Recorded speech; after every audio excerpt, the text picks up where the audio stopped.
Muy buenas tardes, sean todos bienvenidos a la primera sesión del año 2023 del Seminario Permanente de Investigación Fray Antonio Alcalde, Orden de Predicadores. En esta ocasión, como conferencista inaugural, tenemos un invitado muy especial, el doctor Abán Flores Morán.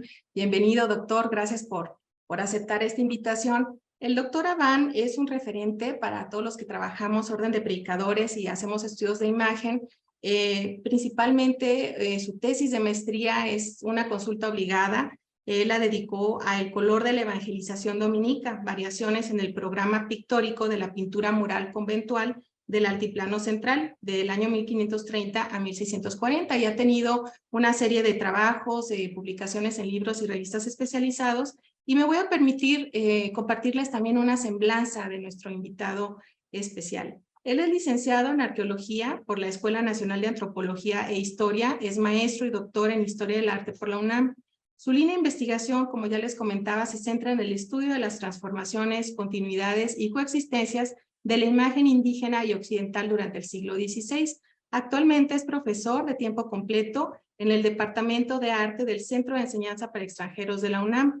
Ha impartido cursos en la ENA, en la Universidad Autónoma de San Luis Potosí, en el Centro Cultural Helénico y en el posgrado en Historia del Arte de la UNAM.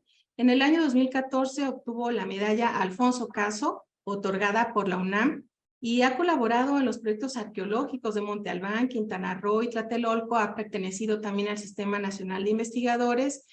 Ha colaborado con instituciones también privadas como el Museo Amparo, y ha realizado investigaciones de la colección de arte prehispánico del mismo museo, y ha impartido conferencias y cursos de divulgación científica también. Les comento a todos que pues estamos transmitiendo en Facebook y que pondremos también mucha atención en las preguntas y comentarios que nos dejen por esta vía.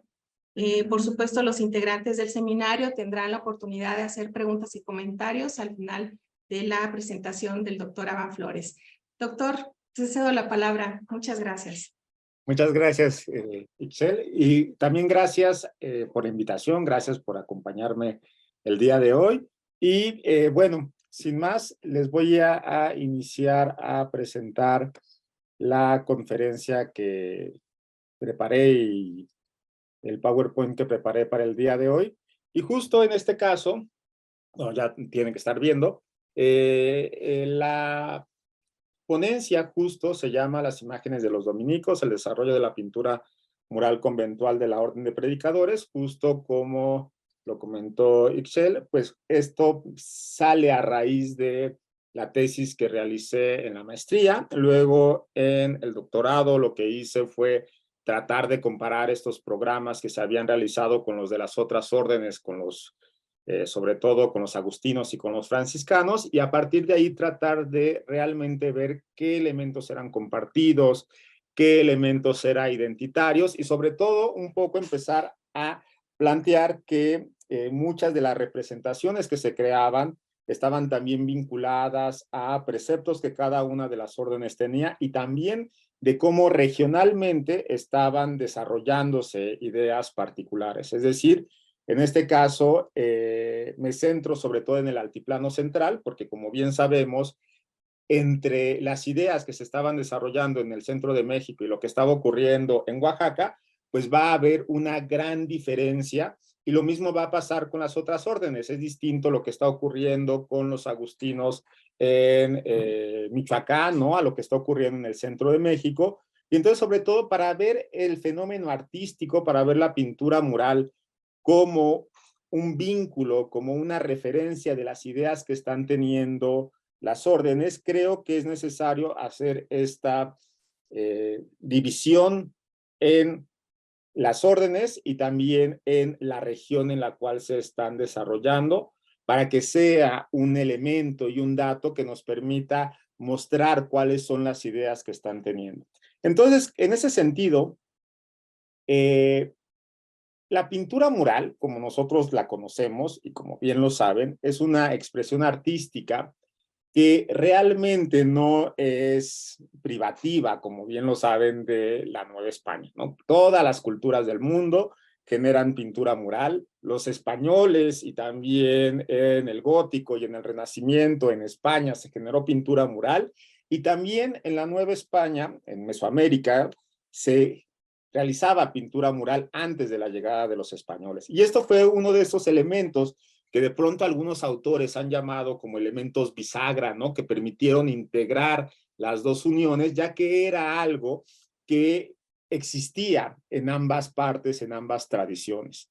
En ese sentido, la pintura mural española que llega a el territorio mesoamericano no era aquella pintura que se había realizado en el románico, si recordamos, por ejemplo, estas maravillosas pinturas que se encuentran en España, ¿no? Con el Cristo en majestad, sentado de una manera, digamos, ruda, viendo a los feligreses.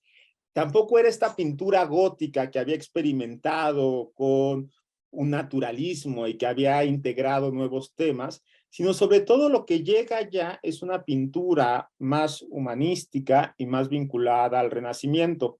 En este tipo de representaciones, por ejemplo, ya los roleos vegetales que empezaban a desplegarse por todas las paredes se encontraban, como es el caso de este esgrafiado en una parroquia en Valencia. También los temas de la antigüedad, el rescate de una antigüedad que se veía como propia, se empezaba a plasmar en los muros, como se puede ver en este palacio en Tudela, en Navarra, en el cual se representaron a distintos elementos de la antigüedad clásica para representar la guerra, para representar la sabiduría, para representar aquellos elementos que el gobernante debía de tener. Y también poco a poco inicia a filtrarse elementos vinculados a lo civil.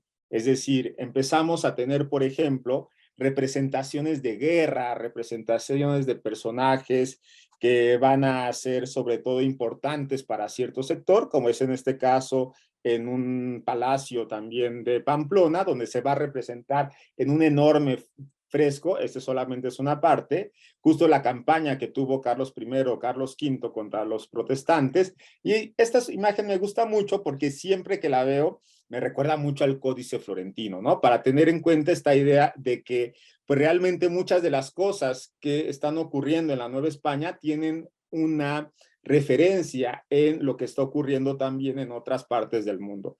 Pero sería incorrecto que nosotros pensáramos que la pintura mural de pronto deja de tener una referencia religiosa, y más si recordamos que en este momento pues realmente la religión está impregnando todos los aspectos de la vida de las personas. Y en ese sentido, entonces, vamos a encontrar que los programas pasionales que habían sido tan comunes durante tanto tiempo van a seguir siendo algo fundamental en este momento, como es en esta última cena, que van a ser de los programas que se van a mantener de una forma más fuerte, e incluso también empieza poco a poco a hacerse presente la representación de cómo las personas están viviendo esta religión, como es el caso de esta capilla en Albacete, donde lo que se está representando también es una procesión de flagelantes, que es interesante también porque si ustedes recuerdan imágenes como las de Huejotzingo, ¿no? Las que están en la nave de la iglesia de Huejotzingo, las mismas que se encuentran en el convento de Huaquechula, pues podemos ver esta semejanza que está teniendo y este vínculo que existe en lo que se encuentra en la Nueva España con lo que se estaba realizando también en el territorio ibérico. Y es interesante porque también siempre cuando pensamos en el siglo XVI y cuando pensamos en cuestiones artísticas, siempre surge esta gran duda de qué eran los españoles, ¿no? ¿Seguían siendo medievales o ya eran completamente renacentistas? Y en ese sentido, aunque tenemos pintura mural como esta, que tiene una fuerte influencia renacentista, también tenemos representaciones que tienen un arraigo en lo que se había hecho anteriormente en el gótico. Por ejemplo, en una capilla, en una ermita en Cáceres, que sabemos que fue pintada en 1565, es decir, tenemos una fecha exacta, podemos ver que se pintó todos los muros con una rica policromía y con una forma que realmente no sería lo que se estaba realizando en este momento en Grisalla, es decir, la forma en la cual se está colocando el color, la proporción de los personajes, nos muestra una forma de trabajar que se había realizado en el siglo XV, sobre todo, es decir, en el gótico, y lo mismo pasa con una imagen que me gusta mucho, que es el caso de este juicio final en Galicia, en España, que es muy interesante sobre todo porque también nos recuerda a otras representaciones que tenemos en el territorio novohispano, en el cual es un juicio final. Cristo está en la parte superior sentado en el arco iris, podemos ver a los bienaventurados en la parte superior, abajo se encuentra San Miguel peleando contra el demonio, vemos a San Pedro que está recibiendo a los que han sido salvados, y del otro lado una imagen que es muy bonita, que es un diablo con un arcabuz defendiendo la entrada al infierno. Entonces, este tipo de imágenes, por ejemplo, ese diablo con el arcabuz, es algo que no encontramos nosotros en el territorio novohispano, que nos muestra cómo también esta imagen o estas representaciones fueron apropiadas por cada una de las poblaciones a las cuales llegaba y le fue integrando elementos identitarios. Y entonces estos elementos identitarios que se encontraban en Mesoamérica responden a una tradición que se había desarrollado sobre todo en el posclásico, que es un estilo que se le ha llamado el estilo Mixteca Puebla. El estilo Mixteca Puebla básicamente lo podemos ver en representaciones como los códices, ¿no? Ese es el códice Borgia, un códice hermoso, que se caracteriza por este espacio vacío, una línea negra gruesa que va a estar contorneando todos los aspectos de la figura, el color plano, un color muy limitado, y también una proporción que siempre ha llamado la atención, en el cual la cabeza, ¿no?, cabe 2 o 3 veces en el cuerpo, es decir, no son cuerpos muy alargados, sino parece ser que tiene una gran cabeza, un torso pequeño y grandes brazos y piernas. Este tipo de imágenes se desplegó por todas partes.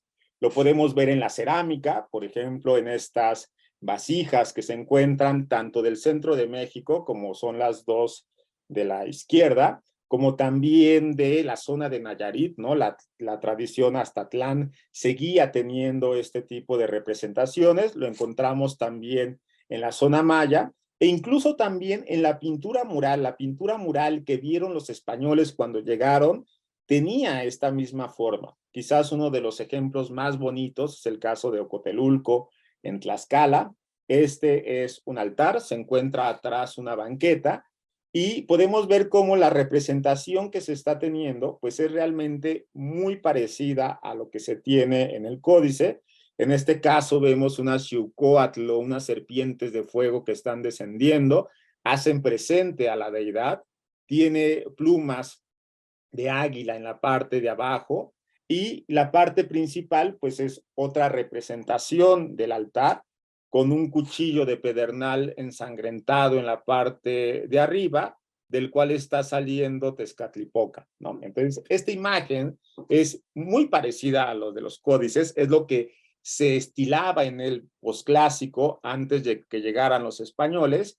Y es interesante porque justo tenemos que, o podemos imaginarnos a los españoles, ¿no?, llegando y encontrándose con esta tradición estilística muy distinta a lo que acostumbraban a ver, y que además fue algo que desde el inicio se dieron cuenta, que tenían una técnica, y una técnica muy, muy depurada, pero el tipo de imágenes que se plasmaba era algo que no podía continuar existiendo. Es decir, no se podía seguir pintando a Tezcatlipoca, ni tampoco se podía pintar las formas que estaban acostumbrados con estas cabezas grandes. Entonces, uno de los principales elementos, pues era justo tratar de que esta pintura y esta forma de representación fuera un poco, generalmente se les dice en las crónicas, ¿no?, entallada, que se perfeccione, es decir, que entre en las características que los españoles traían.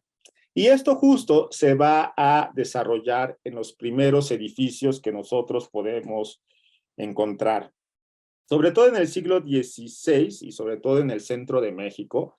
La gran mayoría de los edificios conventuales que tenemos no pertenecen a este primer momento de contacto entre las órdenes mendicantes y los indígenas, sino que la gran mayoría de ellos empezaron a ser edificados en 1550 y muchos de ellos continuaron, digamos, construyéndose hasta 1570. En 1570 es cuando tenemos la gran mayoría de edificios que se están construyendo, y algunos de ellos pues continuarán a lo largo del siglo XVI y del siglo XVII, aunque la actividad fundacional a partir de 1590 va a empezar a decaer.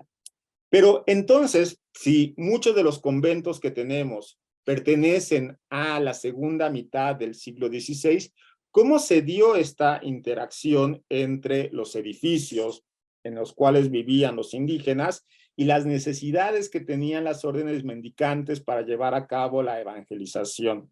Pues tenemos algunos ejemplos de estas transformaciones que se fueron dando. Por ejemplo, sabemos que una vez que llegan los españoles, van a empezar a construir sobre todo ciudades donde los civiles van a estar viviendo. Y muy pocos civiles van a estar, digamos, van a estar interesados en ir a vivir a los poblados indígenas, aunque sí va a haber casos. Y sobre todo fueron los frailes los que se encargaron de ir a hacer estos primeros asentamientos. Pero cuando se encontraron con la forma en la cual vivían los indígenas, pues muchos de ellos eran como el que estamos viendo aquí. Esta es una casa de la cacica en Tepozcolula, no es una zona o no es una vivienda que sea realizada o que sea donde las personas comunes y corrientes vivían, sino es justo la casa de el jefe político, de la jefa política de una localidad. Y sobre todo es interesante porque aquí podemos ver la transición que se da en arquitectura. En este caso, la casa que ustedes ven aquí a la derecha es una casa tradicional, es decir, tiene su vano, tiene su dintel de madera en la parte superior, y algo muy importante eran los chalchihuites que se colocaban en la parte superior en el friso, que eso indicaba que esa persona tenía un rango muy importante, es decir, que era una persona que tenía poder. Y posteriormente se empieza a tener una serie de intervenciones en el edificio para hacerlo sobre todo con características que fueran acordes a la arquitectura europea. ¿Qué cosas o qué cambios hacen en específico? En primer lugar, el arco de medio punto en la puerta, ¿no? Es algo que en Mesoamérica no existe y que esta es una intervención española. Y otra cosa es la ventana. También en las casas mesoamericanas no existían ventanas, existían patios que iluminaban un espacio, pero ya el tener ventana nos implica una intervención que se está haciendo por parte de una población occidental en una arquitectura típicamente mesoamericana. Quizás en el caso de los dominicos, una de las primeras intervenciones que se van a hacer en estos espacios se encuentran en un templo, en un espacio que es en Olintepec, en Morelos, donde se construyó una capilla, pero esta capilla fue intervenida o fue sobre todo, se hizo modificando los edificios prehispánicos que existían antes de la llegada de los dominicos. Es decir, cuando los dominicos llegan a este lugar, lo que se encuentran es un espacio parecido a este, es decir, es un típico espacio del posclásico, con una plataforma. Esta plataforma tenía en la parte superior la casa de los gobernantes y de los sacerdotes, y en la parte del fondo se encontraba el templo.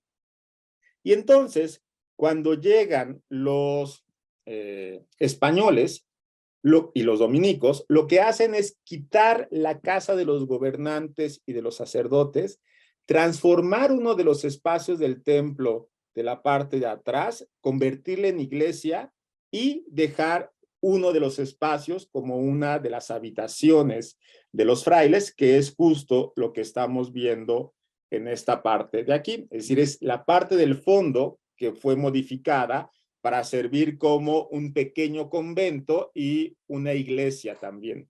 Es interesante, y voy a volver a la imagen que estábamos, porque uno de los espacios que tenían una gran sacralidad y que eran muy importantes en la tradición prehispánica eran los altares, que en este caso se ve aquí. Y estos altares muchas veces se reutilizaron y sobre todo lo que ocurrió fue que sirvieron como base para cruces que se colocaban en la parte superior. El problema con esos altares, que es como el que vimos en Ocotelulco, es decir, es este, es que la iconografía no se podía mantener otra vez, ¿no? Es decir, no podía estar que Tezcatlipoca, no podía haber un cuchillo sacrificial, es decir, eran elementos que sí no podían ser permitidos en este momento. Entonces, lo que se empezó a hacer para transformar estos espacios fueron piezas que conservamos algunas de ellas, estos cubrealtares que están hechos en cerámica, que se empezaron a colocar para transformar la iconografía que se estaba ocupando. Ese es un cubrealtar que el doctor Pablo Escalante trabajó, es del siglo XVI, está en la colección del Museo de Chicago, y es muy interesante porque iconográficamente son elementos de la época del posclásico, pero lo que está ocurriendo es que esta combinación de elementos es algo que no encontraríamos nosotros en el siglo XV y que justo nos está mostrando algo que está cambiando, una reinterpretación de elementos que está existiendo. E incluso también un lugar muy bonito es el caso de Tepozcolula, donde nosotros podemos encontrar como el antiguo poblado prehispánico, en este caso los templos, las casas que acabamos de ver, empezó a convivir con una primera iglesia y un convento que se construyó en las afueras del poblado. Entonces tenemos que imaginar este mundo prehispánico que continúa con las pirámides, bueno, con los basamentos, con los palacios, con esta iconografía, y un convento que se empieza a construir poco a poco al lado. Obviamente, este momento de contacto, este momento de el choque de dos tradiciones, no se puede mantener eternamente, ¿no? Es decir, lo prehispánico no se podía mantener y no podía estar como generándose estas formas en las cuales dos tradiciones están manteniéndose prácticamente intactas, sino por el mismo fenómeno en el cual hay un grupo que tiene más poder y hay otro que tiene menos poder en este momento, pues empieza a hacer una transición y esto va a ser justo lo que nosotros vamos a ver en los primeros programas pictóricos que van a pintar los dominicos en el centro de México. Hay que tener en cuenta que a diferencia de lo que ocurrió con los franciscanos y con los agustinos, pues realmente la labor fundacional de la orden de predicadores en el centro de México no fue tan grande como las otras órdenes. Yo he calculado más o menos que, por ejemplo, los franciscanos construyeron poco más de 100 conventos en el siglo XVI, únicamente en el centro de México. Los agustinos construyeron cerca de 70 conventos, que es un número impresionante, ya que era el número de conventos que tenían en España. Es decir, la labor fundacional de los agustinos en un siglo fue la misma que habían tenido en poco más de 3 siglos en el territorio hispano. Es decir, los agustinos tuvieron una gran expansión en el centro de México y en cambio los dominicos solamente construyeron los conventos que vemos aquí con una clara intención de dirigirse hacia la parte de Oaxaca. Y de estos conventos, además, gran parte de ellos ya no tienen una decoración pictórica del siglo XVI. Solamente contamos con estos conventos que tienen pintura mural. Es decir, nuestra muestra también es un poco restringida y no tenemos toda la gran gama de imágenes que se tuvieron que haber producido en ese momento, pero bueno, ahora sí que es lo que tenemos y es con lo que tenemos que trabajar.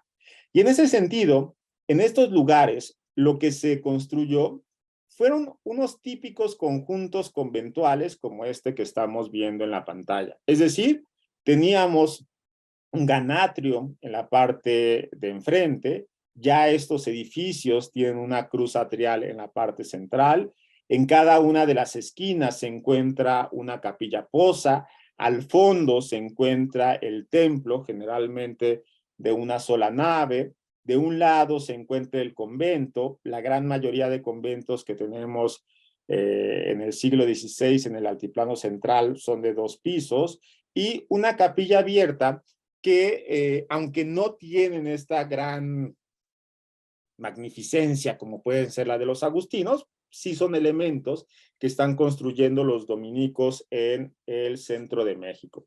Y estos espacios, entonces, van a ser los que se van a decorar con un programa particular. ¿Cómo es este programa que se está pintando? ¿Cuáles son las partes que están teniendo la pintura mural? En primer lugar, el techo, esta bóveda de cañón corrido, se va a decorar con esta simulación de casetones que en España y en algunos lugares de Michoacán y bueno, en algunas iglesias también que quedan del centro de México, se acostumbraba a hacer con tiras de madera, generando figuras geométricas y con esto se techaban grandes espacios. Recordemos que en ese sentido, pues las órdenes mendicantes tienen este voto de pobreza y entonces generar estos espacios, pues era algo que iba en contra de los principios que tenían las órdenes en este momento. Y entonces en lugar de hacerse este gran trabajo costoso, lo que se decidió fue pintarlo. Y entonces en la parte superior, lo que es más común que nosotros encontremos son los diseños que se van a extraer del libro de arquitectura de Sebastián Serlio, en el cual lo más común es encontrar este diseño que tiene o que está mezclando hexágonos con triángulos y con esta imagen se va a plasmar prácticamente o se va a cubrir toda la bóveda, como es el caso de esta pintura que se encuentra en Yautepec, en Morelos. También en la parte inmediata de donde se desplanta la bóveda de cañón corrido en la parte superior del muro, lo que vamos a encontrar que se está pintando son grutescos, es decir, es una composición fantástica en la cual se va a manejar en espejo, es decir, lo que se pinta de un lado se va a repetir del otro y así se va a ir creando una gran cenefa. Y es interesante que estas primeras cenefas que se están pintando en los conventos tienen una gran cantidad de elementos fantásticos que poco a poco se va a ir reduciendo esta riqueza ornamental. Es muy probable que los primeros grutescos únicamente hayan ocupado un negro puro junto a un blanco con figuras que tienen una cierta influencia aún del gótico. Y conforme van pasando los años, estas cenefas un poco sencillas van a ir adquiriendo cada vez una más riqueza, más elementos ornamentales, se van a ir mezclando entre sí y van a ir creando realmente figuras impactantes. Por ejemplo, en el convento de Tepoztlán podemos ver este roleo vegetal que termina en cabezas de rey y luego también se va transformando para tener a un personaje barbado con una corona en la parte superior que está sosteniendo diversos signos, van a ir cambiando de tanto en tanto. En el caso de Tetela del Volcán podemos ver una escena característica de este momento, con un roleo vegetal que se convierte en un delfín, vemos a 2 aves en la parte de arriba, están tirando huevos por la parte de atrás y están comiendo de una canasta con frutas. Y uno de los grutescos que poco a poco va a ser más común se encuentra con la presencia de pequeños angelitos, que estos van a ir adquiriendo más importancia hasta que en un siguiente momento prácticamente va a ser lo único que se va a pintar. Pero en este momento hay una búsqueda de mezclar, hay una búsqueda de crear elementos fantásticos. Y generalmente, junto a este tipo de elementos, también va a ser común que se coloquen epígrafes o textos en latín que van a estar enmarcados por estas cenefas. Un caso muy interesante lo encontramos en el refectorio del convento de Huastepec, es decir, el lugar donde comían los frailes. Y ahí, por ejemplo, sabemos que en un primer momento pictórico se colocó la frase del libro de Job, que dice, lo que yo me resistía incluso a tocar en mi aliento, perdón, lo que yo me resistía incluso a tocar, ahí falta una coma, es mi aliento en la angustia.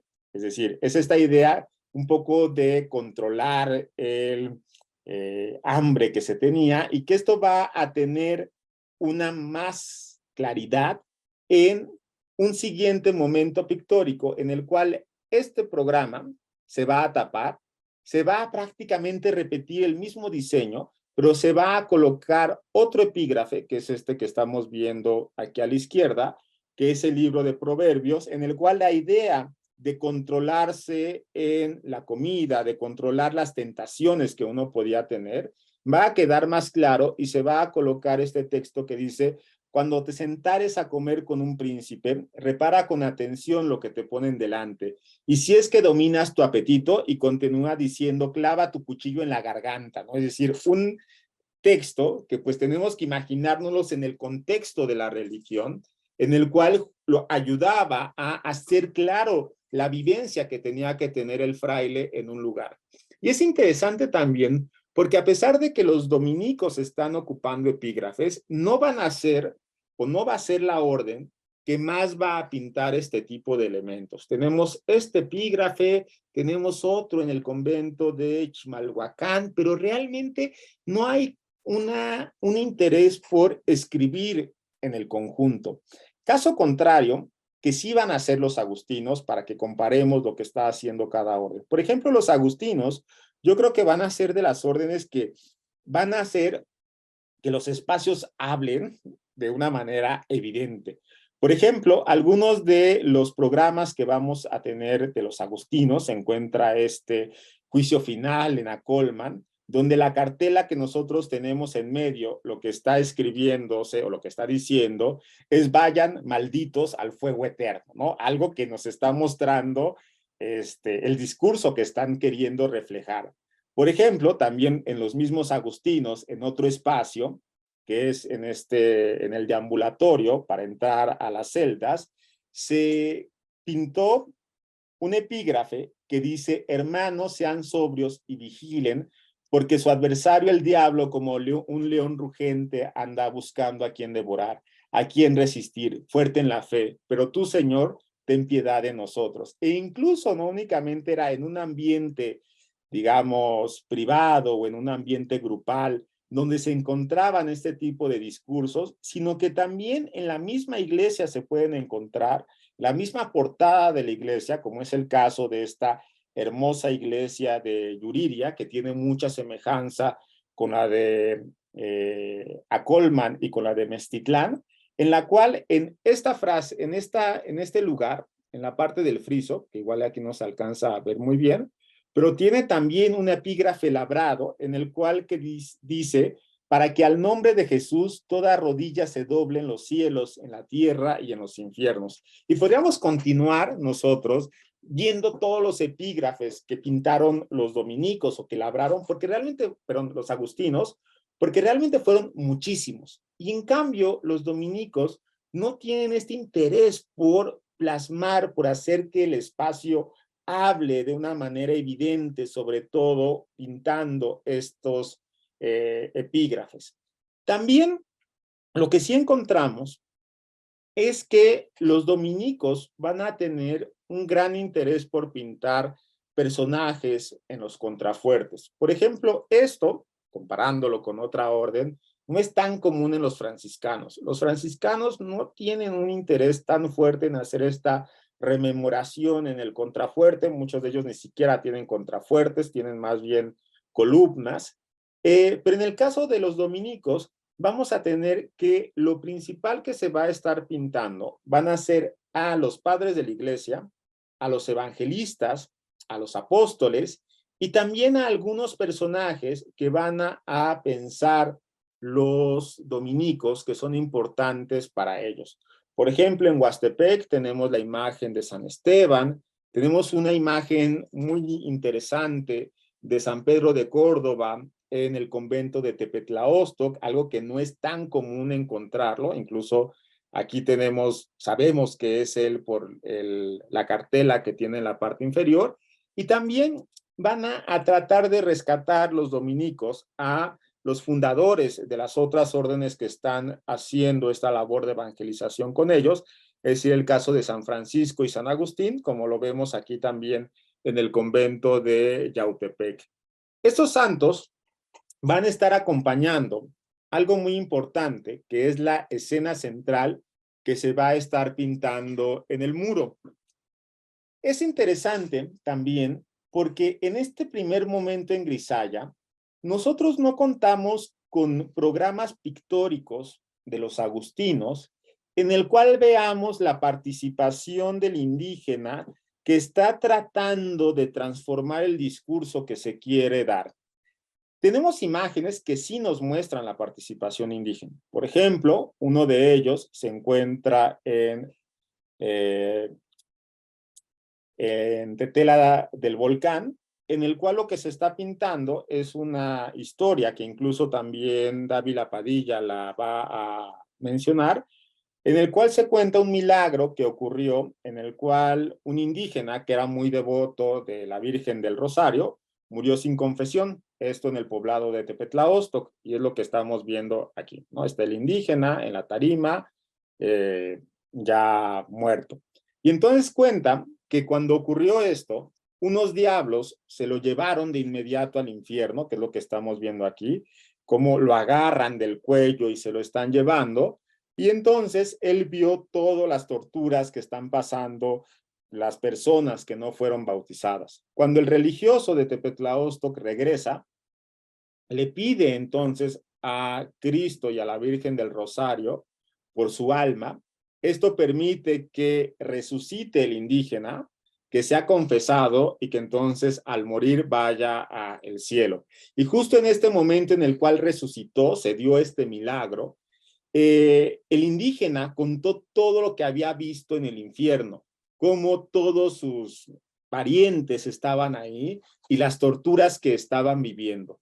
Pero a pesar de que el indígena es importante, a pesar de que tiene una forma de construcción del espacio parecido a la tradición que se estaba realizando en el posclásico, realmente no vemos elementos que estén transformando la imagen, que estén transformando el discurso. Entonces no lo podríamos tomar tan claramente como que el indígena está modificando la imagen que se está pintando. Y fuera de ello, fuera de esta imagen, que es la única que tenemos, los dominicos van a pintar un programa muy tradicional, siguiendo sobre todo una imagen o un programa vinculado a la pasión, que lo podemos ver con escenas, por ejemplo, la del convento de Huastepec, donde vemos la repartición de los panes y los peces, y una imagen que es muy bonita, que fue la que ustedes pueden ver en el póster del programa, proviene justo del convento de Tepetlaóstoc, que además este convento es muy importante porque fue el que Domingo de Betanzos tuvo como uno de sus principales lugares. Y en ese sentido, nosotros podemos ver que a lo largo de todas las paredes del claustro bajo, se pintaron una serie de medallones con escenas de la vida de Jesús que tenemos prácticamente desde la oración en el huerto hasta el momento de la ascensión. Es decir, tenemos un gran ciclo pictórico y lo tenemos muy completo. Lo interesante de este mural es que además conocemos la fuente que le dio origen, es decir, gran parte de la pintura mural no fue pintada de manera, digamos, sin ningún tipo de guía por los pintores, por los tlacuilos, sino que al igual que ocurría en Europa, se basaban en grabados para realizar las imágenes. Y entonces sabemos nosotros que esta pintura mural fue basada en un grabado realizado por Jacob Cornelius van Hostaten, en el cual prácticamente todo se hizo de una manera igual. Podemos ver a María, que está con los brazos cruzados, la vemos aquí también inclinándose sobre el cuerpo de Jesús. Podemos ver cómo la forma en la cual se sombrea el vientre, la parte también del pecho, está siguiendo de manera muy cercana a el grabado, E incluso algo que es muy interesante, que llamaba mucho la atención cuando no conocíamos la fuente que había creado la pintura mural, era la vestimenta que tenía el personaje. Es decir, este gran abrigo como de min que le estaba cubriendo, que para Tepetlaóstoc, ¿no? Para Texcoco, pues es un atuendo muy, muy extraño. Y podemos ver que justo este elemento, pues proviene del grabado. Y además podemos ver cómo el pintor que realizó este mural, pues tenía una gran habilidad, ya que este rostro es mucho mejor que el que aparece en el grabado. Es decir, hay una gran diferencia entre estos dos pintores, pero además nos permite ver algo muy importante, que es sobre todo identificar que la persona que realizó este mural fue un indígena. ¿Por qué? Porque a pesar de que el mural es muy cercano al grabado, tiene elementos que nos permite identificar cómo aún el pintor no ha tenido realmente una gran interiorización de los cánones occidentales y crean formas extrañas. ¿Dónde podemos ver esto? Lo podemos ver sobre todo en María. Si nos acercamos a María, vemos que a pesar de lo bonito que está creado el programa, es un cuerpo extraño, ¿no? Tiene unas enormes manos, tiene una cabecita pequeña y tiene un enorme torso. Este fenómeno, que sobre todo se le ha llamado de hipercorrección, el doctor Pablo Escalante fue quien encontró este fenómeno que ocurre en las primeras producciones que se están realizando en la Nueva España durante el siglo XVI, nos muestra la presencia del indígena y no únicamente lo vemos en pintura mural, sino también lo vemos en algunos códices, como es el caso de los primeros memoriales, que seguramente son contemporáneos a lo que está ocurriendo en la pintura mural de Tepetlaóstoc. Es decir, en este caso, como el pintor no había interiorizado aún los cánones que tenía Occidente, lo que hace es sobre todo tratar de acoplar sus figuras a las proporciones que se estaban pidiendo, pero como aún no las ha interiorizado muy bien, lo que va a hacer es alargar partes del cuerpo, como en este caso son los brazos y como son las piernas, para que en ese entonces su figura, que antes tenía una proporción de 3, 4 cabezas, cumpla con los requisitos de las 8 cabezas, y es algo muy característico de estos primeros momentos. Para tener un punto de comparación y ver cómo es diferente esta pintura de lo que están creando las órdenes, las otras órdenes, podemos ver también la grisalla que están pintando los franciscanos y los agustinos.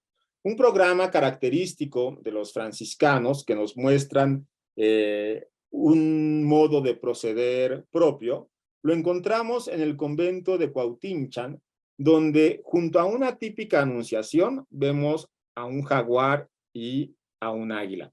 Ahí sí no hay duda, ¿no? Es decir, no es como el mural que vimos del milagro de la Virgen del Rosario, en el cual decíamos, bueno, pues es indígena, pero tal y tal cosa, ¿no? Aquí la presencia del jaguar y del águila es algo único y es algo que nos muestra una tradición que está sobreponiéndose a la otra. Pero además de estos elementos, también en la representación de la Anunciación, podemos ver cómo ahí sí está existiendo un elemento típicamente indígena que está transformando el discurso que se quiere crear. En este caso, es interesante ver cómo esta típica representación tiene en la parte de atrás, aquí, un bulto mortuorio. Es decir, María está cargando un bulto mortuorio. Si nos podemos a preguntar por qué está ocurriendo esto, pues justo porque los bultos mortuorios en la tradición prehispánica eran el elemento que estaban guardando la esencia de los dioses. Es decir, era realmente lo que representaba a un dios. Entonces, cuando se pone detrás de la Virgen María, ayuda a representar que María está cargando una energía divina, que María está embarazada de Dios, y esto lo hace entonces comprensible para un gran público indígena o para la población del poblado. Hay que tener en cuenta que además esta imagen se encuentra en un ámbito público, es decir, si es una imagen que está hecha para que todas las personas lo vean.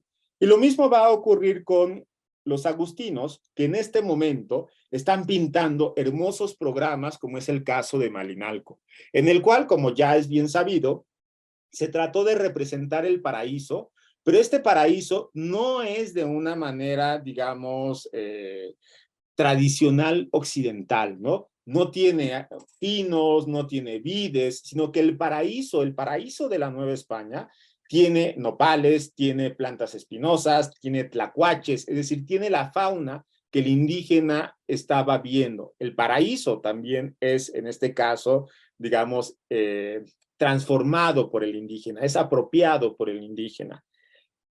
Aproximadamente entre 1560 y 1570 pasa un cambio muy importante en las órdenes mendicantes, y este cambio es que poco a poco la primera generación de mendicantes empieza a morir.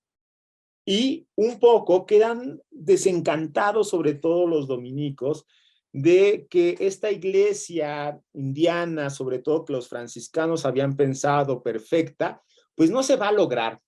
Y que aunque están todas las órdenes metidas en la evangelización, pues realmente siguen existiendo muchas poblaciones que siguen creyendo en sus antiguos dioses, que siguen teniendo prácticas de la época prehispánica, y eso poco a poco va desencantando a facciones de las órdenes mendicantes. Y en el caso de la pintura mural, eso va a implicar un cambio en el programa que se estaba realizando, y en el cual sobre todo el color rojo se va a apropiar de las paredes. Podemos ver esta sobreposición de etapas pictóricas en algunos programas, el que ya mostré de Tepetlaostoc es muy claro, es decir, tenemos el programa que se basó en el grabado, y sobre él tenemos una pintura mural que se está realizando en color rojo.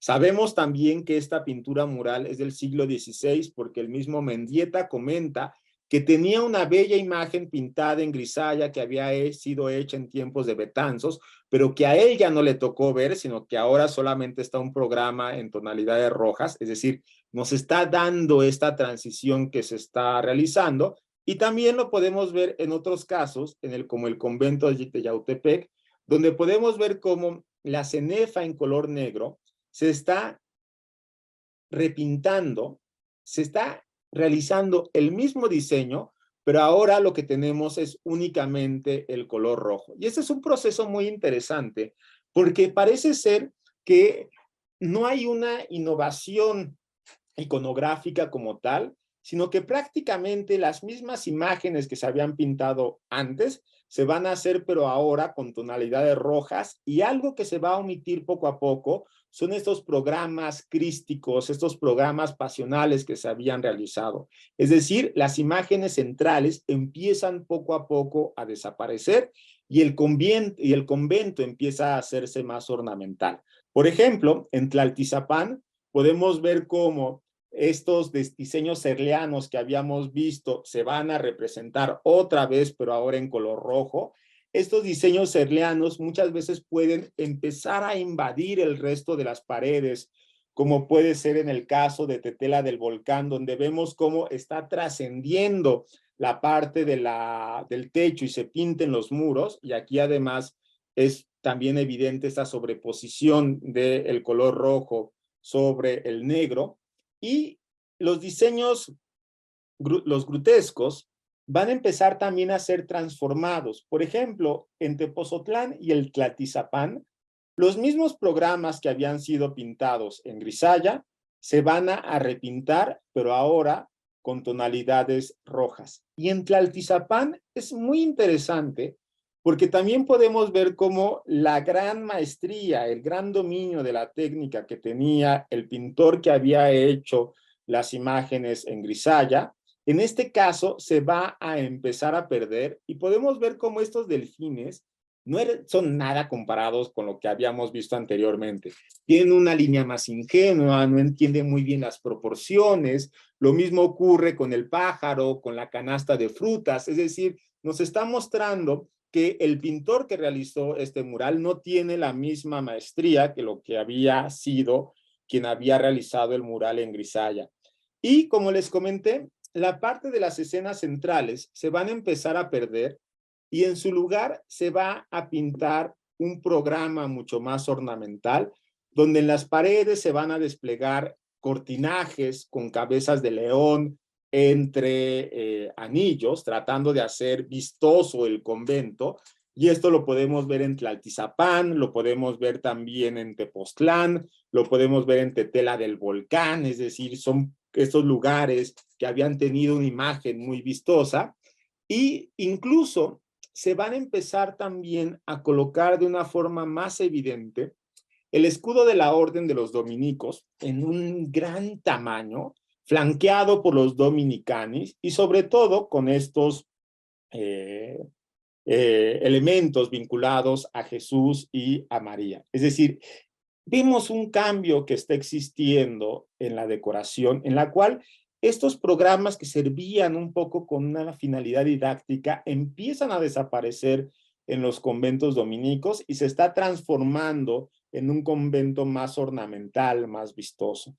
Un caso muy interesante que se da en este momento, y voy a irme un poco más rápido para no tardarme tanto, se da en el caso de Tlaquiltenango.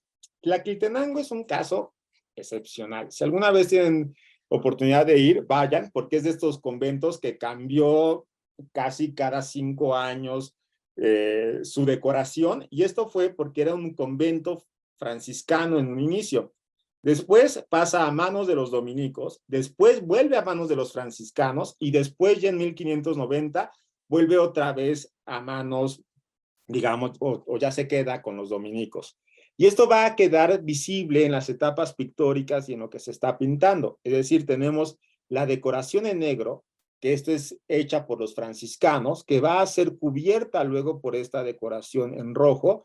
Y además ahí hay un elemento muy importante que fue realizado por los franciscanos, que fue que se colocó en la parte de la cenefa pegado un códice. Es decir, tenemos un códice que se colocó en toda la cenefa del convento, y algo muy interesante es que no se colocó para que fuera visto por la persona, sino que se colocó hacia el muro, y entonces, cuando fue desprendido en el siglo, a inicios del siglo XX, pues parte del códice se quedó en el muro. Y de ahí entonces nosotros podemos ver algunos elementos que se tenían o que fueron colocados, por ejemplo, esta parte de un códice tributario, donde vemos abajo las cabecitas y vemos qué tenía que entregar cada uno de los tributarios, pero debido a que fue desprendido, es una historia un poco como gran parte de nuestro patrimonio, ¿no? Un antropólogo, arqueólogo de Estados Unidos, llegó al poblado de Tlaquiltenango, se lo compró al padre, lo desprendieron juntos y entonces pues está aparte en Estados Unidos. Y entonces en Estados Unidos el códice que tenemos, por ejemplo, nos muestra otras cosas más que se encontraron, como eran genealogías del pueblo, y también encontramos, como les decía, códice tributario, que nos identifica qué se tenía que dar, cuánto tenían que dar, los nombres de los tributarios del pueblo de Tlaquiltenango, e incluso algo muy interesante en este convento, de esta transición que se dio entre dos programas, lo podemos ver en el caso de la escena de la confesión, que es en el convento de Tlaquiltenango, en la anteportería, en el cual podemos ver cómo está un indígena arrodillado, el diablo le está sacando un papel picado con sapos de la boca que representa el pecado, y del otro lado está un ángel. Podemos ver que es un indígena noble, ¿no? Él es un pili por la forma en la cual está vestida, porque trae capa y porque trae sombrero, algo que solamente los pilis podían traer y que tenían que pedir permiso. Y lo interesante es que quien está sentado enfrente parece ser un dominico, ¿no? Es decir, tiene el atuendo típico de los dominicos. Pero es interesante porque ahí lo que ocurrió fue que cuando los dominicos se apropiaron de este convento, se apropiaron también de la imagen. Y en las restauraciones que se hicieron a inicios del siglo XXI, se dio cuenta que realmente el que estaba pintado aquí era un franciscano, y se puede ver con el atuendo que tiene abajo del blanco, y lo único que hicieron los dominicos entonces fue apropiarse de esta imagen, que la vieron interesante para su finalidad, y entonces se quedaron con esta iconografía, que además, si fuera algo típico de los dominicos, lo veríamos en otro convento, y como les he comentado, pues es algo que no encontramos nosotros. Y un poco siguiendo esta comparación con las otras órdenes, pues cuando el rojo se hace presente en los conventos franciscanos y agustinos, podemos ver que parece ser que esta innovación no fue algo ni que estuvo presente en todos los conventos franciscanos y agustinos, ni que le haya gustado tampoco de una manera particular a estas órdenes. Sí encontramos algunos conventos que tienen esta decoración en rojo. Por ejemplo, lo podemos ver en el caso de Xochimilco, donde se pintaron estos santos entre el cordón de los franciscanos. Lo podemos ver también en el convento de Malinalco, ¿no? Otra vez teniendo esta gran riqueza característica de los conventos agustinos, pero como les comentaba, no es algo que se encuentre en todos los conventos ni que se encuentre en todos los espacios. El último momento que nosotros podemos identificar que se llevó a cabo en la pintura mural conventual del siglo XVI es la policromía. Y la policromía también se va a hacer presente en los conventos dominicos, y sobre todo podemos fecharlo ya para casi 1590, incluso seguramente tenemos programas que son del siglo XVII. Lo podemos ver en espacios como en el mismo Tlaquiltenango, donde vemos estas tres sobreposiciones de capas pictóricas, la capa en grisalla, la capa roja, y sobre esta se pintó la capa con policromía con los santos dominicos. Y esto implicó otra vez cambiar completamente la decoración que se había hecho, y muchas veces este cambio, como les he tratado de comunicar, fue repintar lo que ya existía. Por ejemplo, la bóveda de cañón corrido otra vez presentó este diseño serliano con hexágonos y triángulos. En el caso de Huastepec, solamente se colocó este color azul brillante. Y en el caso de el portal de peregrino de este lugar, se puede ver cómo estos casetones estaban hechos en un inicio en color rojo, aquí se puede ver, y luego fueron repintados con azul, anaranjado, minio y otras tonalidades. El grutesco, como ya también les había comentado un poco, empezó a tener cada vez una más reducción de la iconografía, y para este momento solamente se pintan roleos vegetales y ángeles. Es lo único que va a aparecer. Y esta riqueza que habíamos visto en los primeros momentos de la orden va a desaparecer por completo. Ya no hay dragones, ya no existen las aves en estas imágenes. Se empieza a restringir, y también lo mismo va a empezar a ocurrir con las escenas centrales. Solamente tenemos imágenes de este momento del convento de Tetela del Volcán, donde se pintan esos preciosos santos, en este caso San Juan Apóstol, con una característica muy manierista.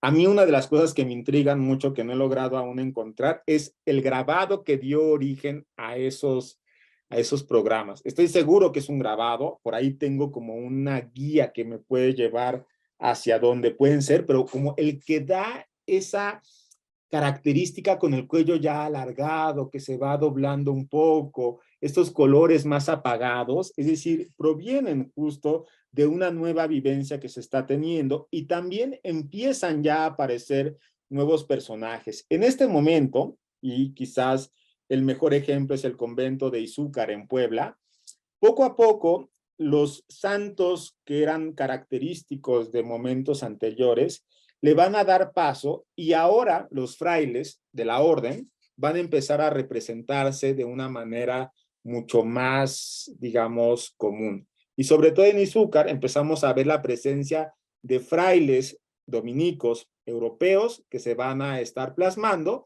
y de los pocos programas que tenemos nosotros, de las pocas escenas que conservamos con policromía, se encuentran también en Tetela del Volcán, donde vemos, por ejemplo, este bautizo de Jesús, también con fuertes características manieristas. En este mismo convento se encuentra una escena, pero no es la Anunciación, de la Visitación, en el cual sí sabemos que está hecho con un grabado de Lucas van Leyden, que nos muestra prácticamente los mismos elementos, pero fuera de esto, estas imágenes hechas para la evangelización, hechas para transmitir la religión, van a desaparecer prácticamente por completo.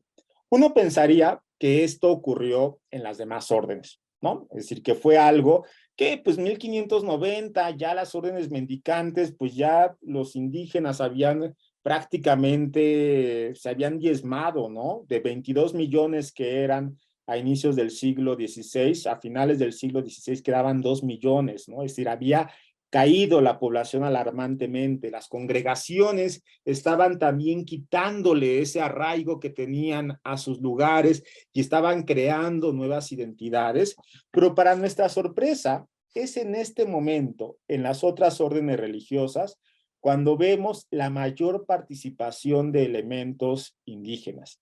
Por ejemplo, el color entre los franciscanos y agustinos va a ser presente en programas tan bonitos como es el caso de la Capilla Abierta de Actopan, probablemente pintada en 1590, la etapa en policromía, donde vemos que además del juicio final que está colocado en la parte central, en las paredes laterales, como ya conocen, pues se encuentran las penas que van a tener los pecadores en el infierno, y se van a representar además los pecados por los cuales van a tener cada una de estas torturas. Por ejemplo, se encuentra la representación de que aún en el siglo, a finales del siglo XVI, había personas indígenas que seguían rindiéndole culto a sus antiguos dioses, y se hace una clara distinción con los indígenas cristianizados que están rindiéndole culto a Jesús. Algo muy interesante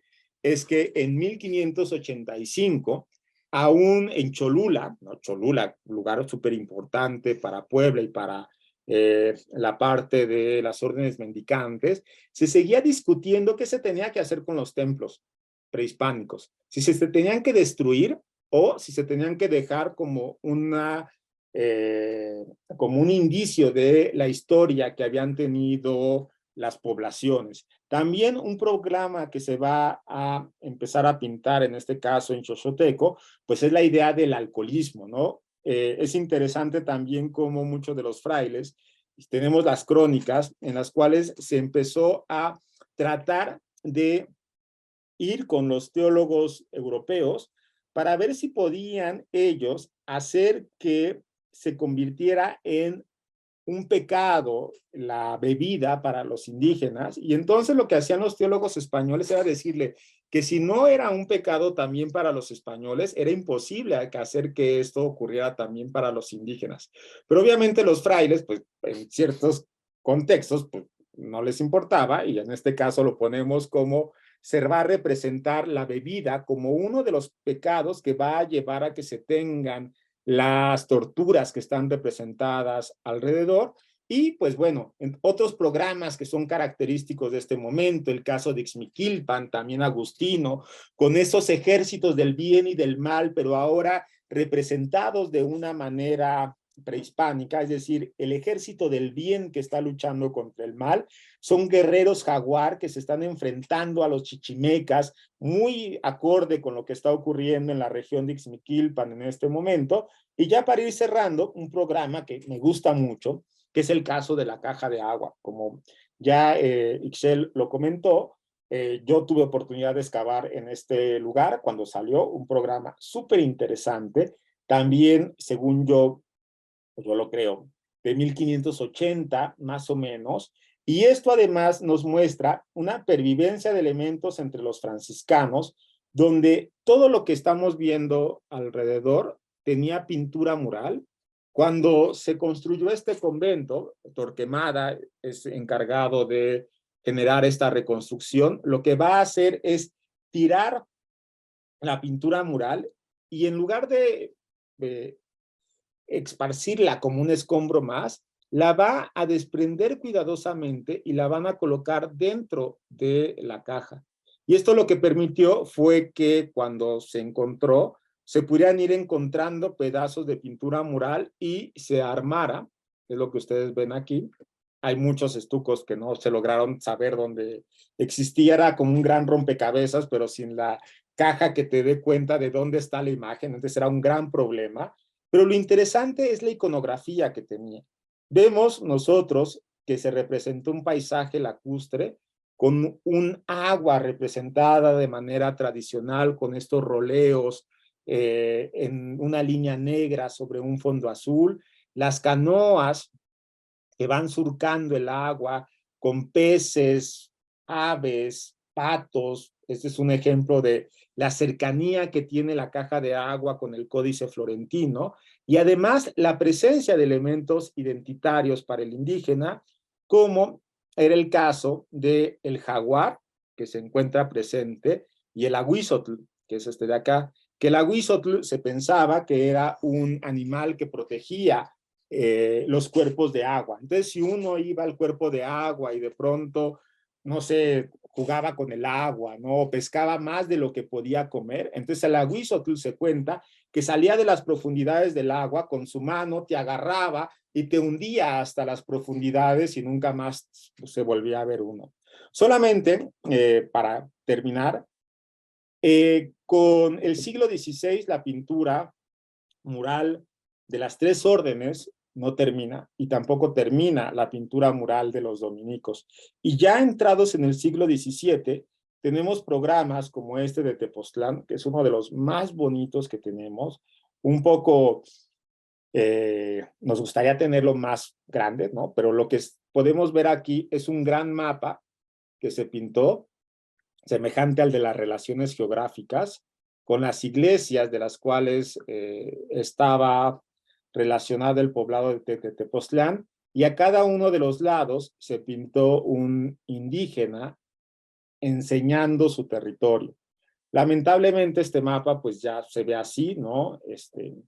Yo he pensado que se puede o que podríamos tener más información si se le hace algún tipo de tratamiento con luz ultravioleta o luz infrarroja, ¿no? Para sacar esos poblados, porque hay que tener en cuenta que no tenemos mapa de Tepoztlán de las relaciones geográficas. Entonces, por eso este documento es tan importante y esto va a continuar o la pintura va a continuar en el siglo XVII, XVIII, en el siglo XIX. La población se va a seguir apropiando de estos espacios y va a crear programas que son significativos para ese momento. Y bueno, un poco mi intención era darles un breve recorrido por los cambios que tuvieron los conventos dominicos con su pintura mural en el siglo XVI y también un poco ver estos cambios en función de lo que estaba ocurriendo con las otras órdenes y espero que les haya gustado. Muchas gracias.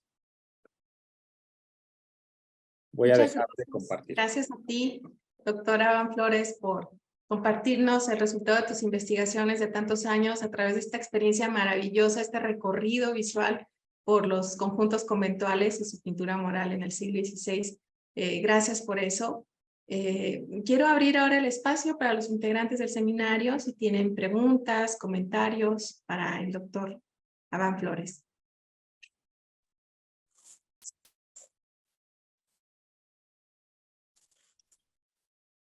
Eugenio Torres, adelante. Muy buenas tardes a todos. Muchísimas gracias por esta sesión magistral a cargo del doctor Aban Flores. A mí estoy muy emocionado y muchísimas gracias. Para el doctor Aban Flores, ¿es Pedro de Córdoba o Álvaro de Córdoba? Pedro de Córdoba. Absolutamente seguro. Sale ahí Petrus. Petrus. Pues sí, absolutamente seguro. Muchísimas gracias. Me callo y doy lugar a otras preguntas. Gracias. Al contrario, y un gusto saludarlo. Igualmente, doctor. Sí, doctora Magdalena Vences, la escuchamos.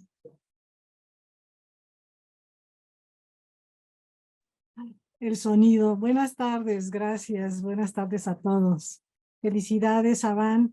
He tenido la oportunidad de leerte en este volumen que coordinó aquí nuestro estimadísimo Eugenio Torres. Y ahora te escuché con sumo interés. Llegué un poquito tarde porque salgo de clase a las 12, pero aquí estoy. Y bueno, te decía, y me gustó pues el contraste que hiciste, las comparaciones y contrastes que hiciste con otros ejemplos de pintura mural y esta diferenciación entre el paso, bueno, ya de la grisalla al color, que pues entre los dominicos afortunadamente tenemos de los dos canales, ¿no? Ahora que hablabas de los epígrafes y que te extrañabas un poco de no encontrar entre los ejemplos dominicos, o al menos así lo entendí, recordaba que sí los hay en pintura mural en Cuilapan, justamente ahí al pie del árbol genealógico, que es maravilloso, en este vestíbulo que te lleva a la escalera y al refectorio, ¿no?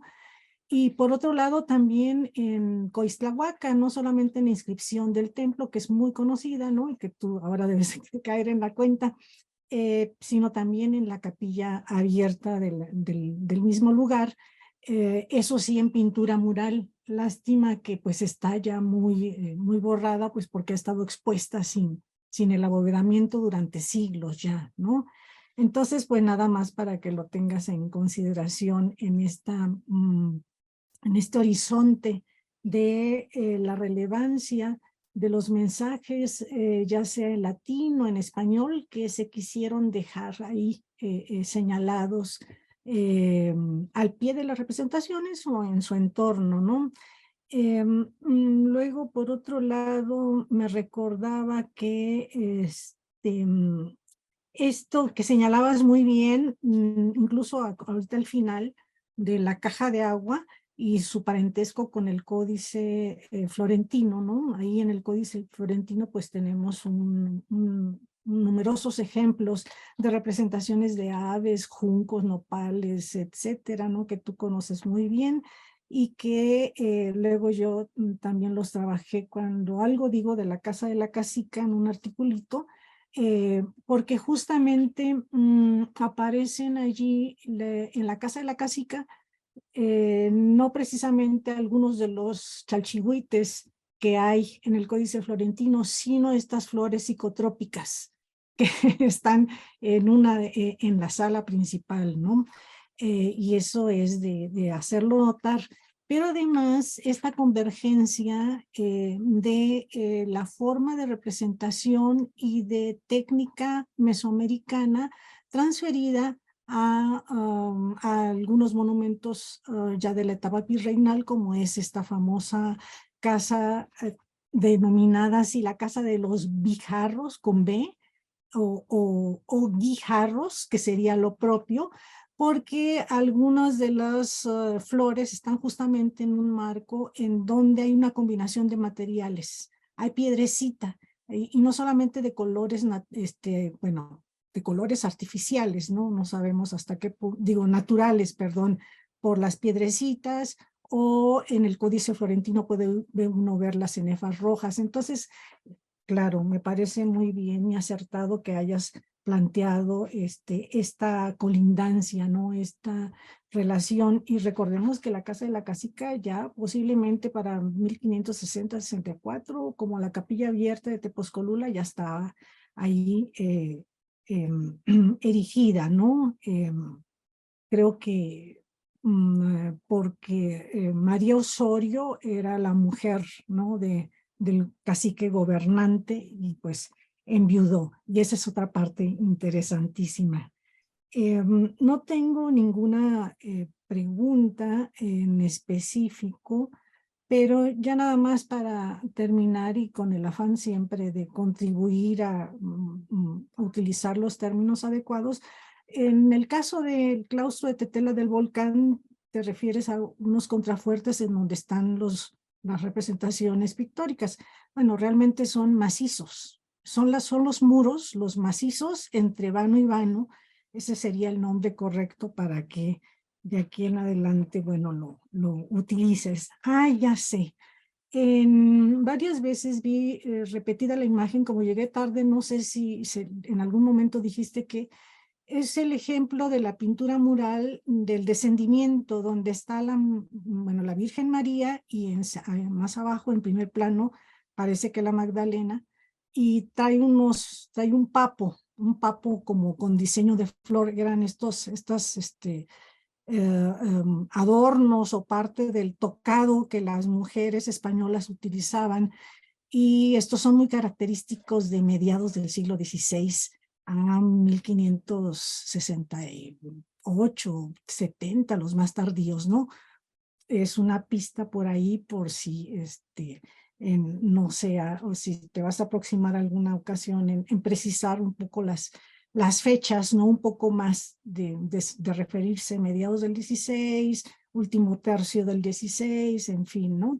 Entonces, nada más, y pues agradecerte muchísimo y felicitarte también, porque pues esto es todo una gran especialidad, conocer estos ejemplos de pintura mural que se creó justamente en los claustros y en otros recintos como las capillas abiertas para la evangelización, en los claustros procesionales, pero también difieren con los programas interiores, ¿no? En donde solamente, pues si acaso, a lo mejor en algunos casos, como aquí en Culhuacán, tenían acceso los nobles, ¿no? Para formarse o a lo mejor intercambiar, retroalimentarse en el castellano y los frailes a su vez en el náhuatl. Nada más, muchas gracias. Sí, no, al contrario, muchas gracias. Sí, realmente, bueno, si quieres, voy a contestar algunas como de las precisiones que hiciste. Efectivamente, en el caso de los epígrafes, para el centro de México, solamente existen 2 programas, que es el caso de Chimalhuacán, que están vinculados a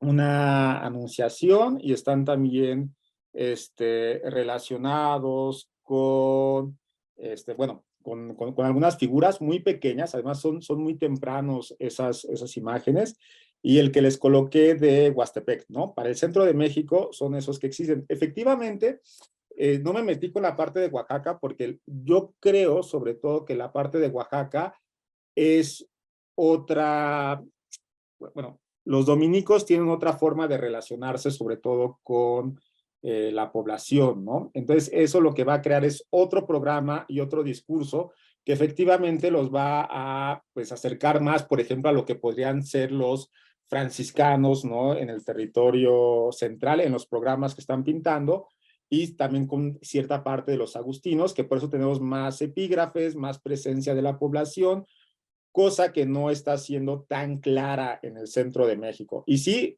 creo que es un tema que falta por estudiar, ¿no? Es un estudio que hable de las pinturas dominicas en el territorio de Oaxaca y cómo se está relacionando con los mismos dominicos en el centro de México y con las otras órdenes. Pues es un trabajo que está, bueno, por hacerse, ¿no? Cuando menos yo no conozco que se haya hecho algo parecido. Y entonces, por eso justo esos programas no los incluí, ¿no? Y esos epígrafes no los incluí. Y en el caso de Tepetlaostoc, justo también, bueno, les puse como en algún momento una imagen en la cual de ese ya hemos logrado encontrar el grabado que le da origen a la pintura mural.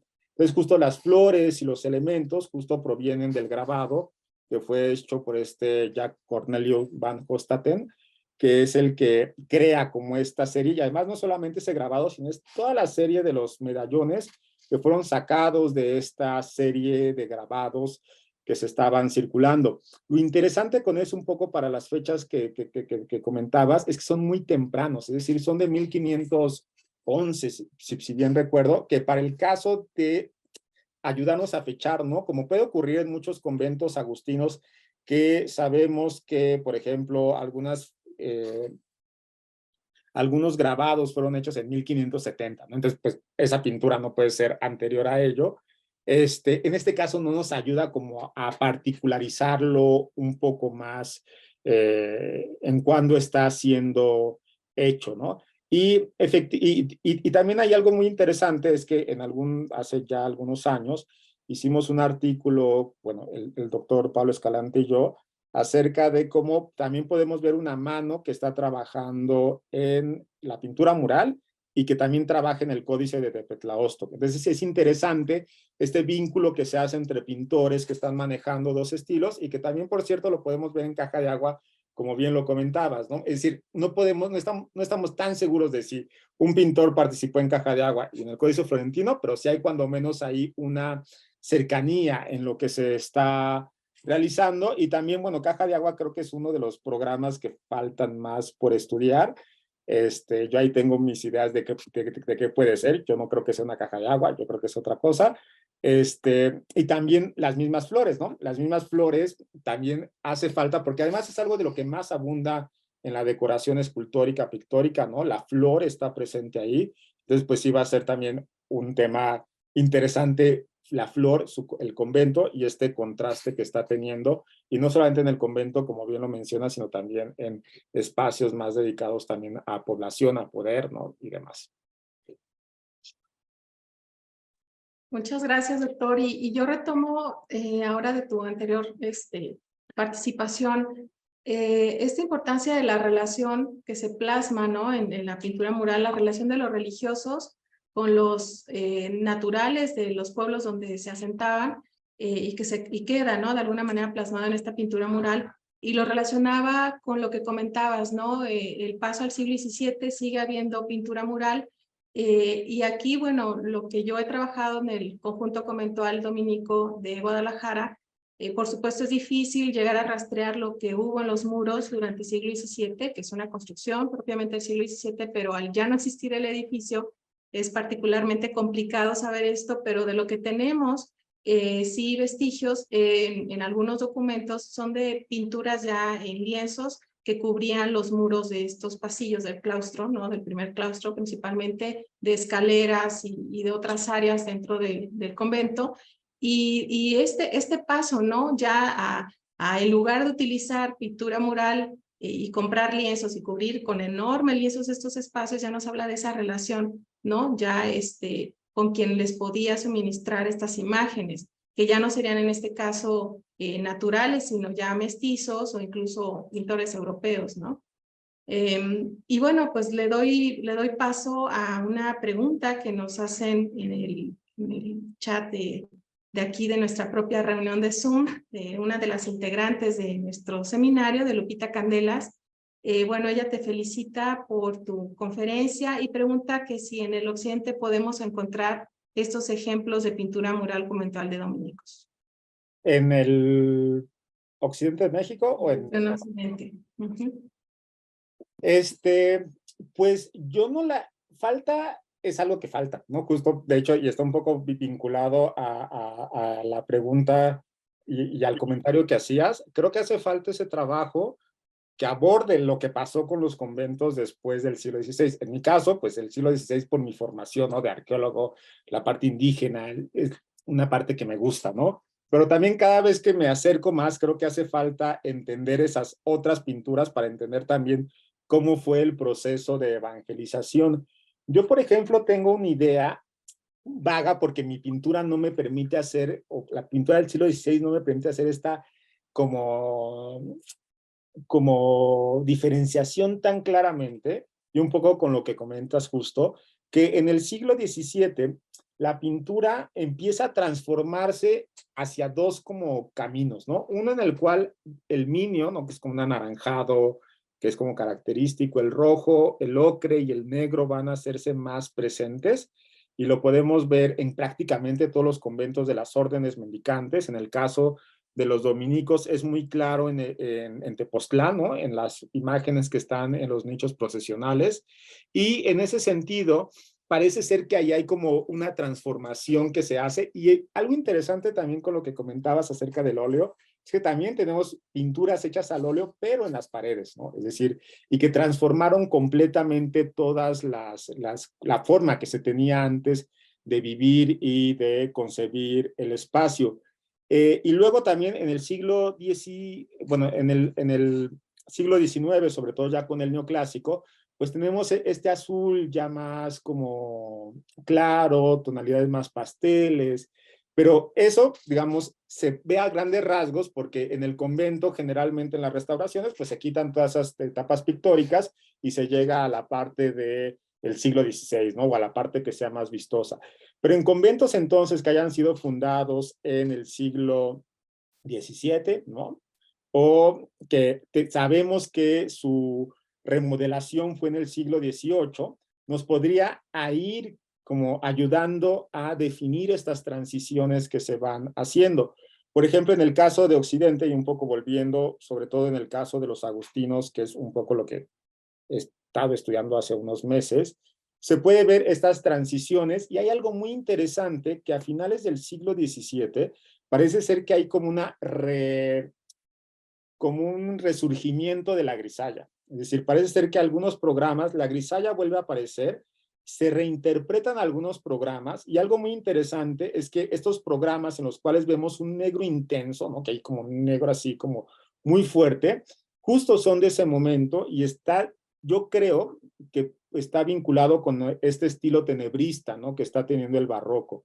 Y además son programas, en el caso que estoy pensando, está en el actual, bueno, el templo de San Agustín, en lo que es ahora la Pinacoteca, ¿no? En Morelia, justo se tiene un zodiaco en la parte superior, muy interesante la presencia del zodiaco, con un Pentecostés, ¿no? Las lenguas de fuego saliendo del Espíritu Santo, todo está en un cielo estrellado y en la parte del centro es un grutesco, pero un grutesco típico del siglo XVI, pero en la parte de la cenefa ya son formas del siglo XVII. Entonces, nos muestra como esta transformación que se está dando, y lo mismo lo podemos ver en conventos como Turiria, como Cuitzeo, donde una imagen con rojo, ocre y demás, tiene un negro así, pero que está saturando toda la composición. Entonces, es interesante, uno, ver que la pintura continúa, ¿no?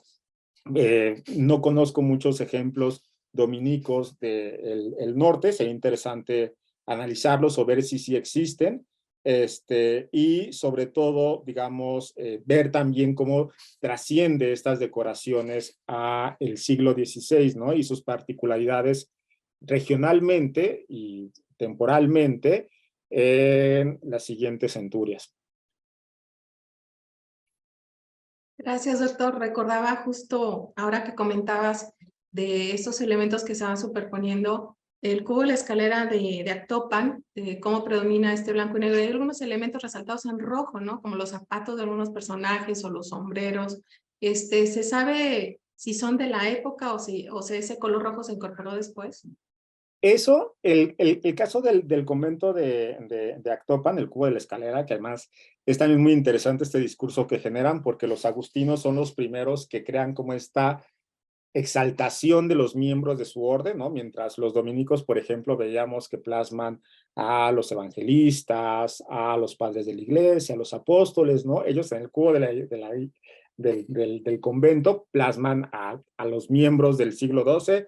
El más tardío, creo que ahí está Jodoco, que es de 1567 más o menos. Si bien recuerdo, creo que está ahí, no lo recuerdo ahorita tan claramente. Pero bueno, justo son como prácticamente desde todo el momento desde su fundación hasta siglo XVI, los frailes que se encuentran ahí.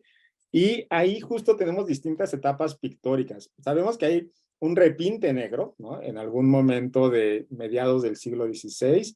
Y además esos elementos que comentas del rojo, del encarnado que está en los rostros, son justo posteriores. Ahí cuando menos, igual yo creo, que esta pintura, estos retoques que se hacen en 1590 aproximadamente. Eso lo podemos saber porque uno de los grabados que se hacen en color en la parte de la portería es de 1587, ¿no? Esta del barco de San Agustín, Y si recuerdan, abajo están como unos pequeños cuadritos con santos, y ahí hay una frase que dice como Santa Lucía, tú eres la luz, no sé qué en latín, que esa frase la encontré en un libro de 1589, ¿no? Entonces, seguramente la parte de esta repinte en color es de 1590, y algo interesante es que la capilla abierta, con este gran colorido, tiene también dos etapas pictóricas, es decir, la capilla abierta en un primer momento era en grisalla, y luego se le coloca el colorido que vemos, y seguramente el momento en el cual se pinta con color todo el convento, pues tiene que ser más o menos después de 1590, lo cual también es interesante porque trasciende una idea que era muy común, ¿no? Que todos los programas sean siglo XVI, ¿no? Temprano, mediados. Hay algunos que son tardíos y que siguen manteniendo elementos indígenas, pues muy fuertes, ¿no? Entonces, también nos ayuda un poco a repensar estas relaciones que están teniendo, y también si pensamos que 1590, pues el tercer concilio provincial acaba de pasar, ¿no? Y siguen existiendo algunos elementos, pero bueno, esos son como otros temas. Sí, muy interesantes. A lo mejor la confusión también viene por los propios colores, ¿no? Que hay como una continuidad en los colores que podemos ver en muchos murales mesoamericanos y se vuelven a retomar ya hacia finales, ¿no? Del siglo XVI. Sí, Sí, perdón. no, sí, de acuerdo completamente. Bueno, tenemos una pregunta en Facebook. ¿Es posible que los tlacuiloque en activo durante la segunda mitad del siglo XVI hayan emigrado del pintado de libros pictoglíficos al pintado de programas pictóricos en las iglesias del centro de México? Pues es un proceso que justo es muy versátil, ¿no? Básicamente. Es decir, sabemos nosotros que se da un proceso en el cual cada grupo de artistas tiene un desarrollo particular. Es decir, no hay como una solución formulaica única, y esto lo podemos ver sobre todo en códices, ¿no? Por ejemplo, códices como el Teleriano Remensis, ¿no? Que es década de los 40, el Borbónico, el mismo Tudela, el Magliavecchiano, tienen cada uno su fórmula de apropiarse de esta tradición occidental. Lo que sí sabemos, y que además es algo interesante porque en cuestiones de historia del arte, Panofsky ya lo había identificado, sobre todo para esta transición que se hace entre el románico y el barroco, es que un artista también puede generar dos discursos, ¿no? Es decir, puede generar un discurso que siga siendo tradicional en la forma prehispánica, y puede crear un discurso que esté creando o que se esté adaptando a las formas occidentales. Y también hay que tener en cuenta eso en función del tiempo que está ocurriendo en el siglo XVI. A mí siempre me gusta resaltarlo porque nos ayuda un poco a contextualizar el mundo, pero va a ser muy distinto un pintor que esté realizando sus obras en 1530, ¿no? Que seguramente él, cuando fue la conquista, si tiene 30 años, tenía 20 años, ¿no? Es decir, le tocó vivir la conquista, le tocó ser educado en la tradición prehispánica en una forma pictórica, a el que va a estar pintando en 1550, que eso implica entonces que él, cuando nació, estaba haciendo la conquista. Él fue educado con los frailes, y entonces también su forma de realizar una obra es distinta al que está pintando en 1590, que entonces nació en 1560, y entonces le tocó, si acaso, hablar con sus abuelos, ¿no? De lo que había ocurrido, y en algunos casos le tocó justo ya una tradición formada, y eso explica también por qué mucha de la pictografía va cambiando. Si vemos imágenes como el Códice Azcatitla, ¿no? Que quizás es tardío del siglo XVII, pues ya hay paisaje, ya hay personas de espalda, los glifos ya se han transformado de una manera mucho más occidental a lo que ocurre, por ejemplo, en códices que se hablan de contacto, ¿no? Como es el caso del Códice Borbónico, que ahí pues aún vemos una tradición en los signos pues muy fuerte en cómo se están realizando, ¿no? Muy parecido a lo que está ocurriendo, que son dos extremos en los cuales podemos ver cómo va transformándose la pictografía, cómo se integran elementos occidentales a un soporte o a un tipo de registro tradicionalmente prehispánico, pero también lo podríamos ver en forma inversa, ¿no? En elementos que podemos ver muy occidentales, el mapa de Uppsala yo creo que es uno de ellos, en el cual vemos cómo la misma pictografía va cambiando, ¿no? Los coatl del mapa de Uppsala, esos no tienen nada que ver con un coatl de tradición prehispánica. Los personajes que se están pintando, que ya tienen, que ya tienen contraposto, ¿no? Que están volteando hacia un lado, el cuerpo hacia el otro, un pie hacia enfrente. Es decir, eso nos está mostrando que muy tempranamente, en 1550, hay un cambio en las tradiciones. Entonces, es como, realmente es muy variada las fórmulas que se están ocurriendo, y eso en el centro de México, ¿no? Si nos vamos al área maya, si nos vamos a Michoacán, hay otras formas en las cuales se está creando. Entonces, yo creo que ahí también hace falta bueno, hace falta mucha investigación, ¿no? Pero también hace falta como algo que nos dé cuenta de esta transformación de glifos, ¿no? Un trabajo pionero, pues fue el de Robertson, sobre todo en la parte de la comprensión del cambio estilístico en los códices, pero pues justo pues hace falta seguir haciendo más preguntas y viendo esto en relación de la producción pictórica que hay. Muchas gracias por esta explicación. Tenemos, creo que participación de Alejandro Quesada. Doctor, creo que querías comentar algo, y después a Fray Eugenio Torres. Muchas gracias. Muchas felicidades al doctor Aban. Muy interesante tu plática, tu conferencia inaugural. Creo que estuvo muy completa y muestras muy claramente todo este paso, ¿no? De cómo se da este sincretismo entre un pasado. Me gustó la comparación que das primero con el arte español, después el arte indígena, después cómo se fusiona y se da este sincretismo, ¿no? Entonces, muchas felicidades, me gustó mucho. Las mías son dos preguntas muy concretas.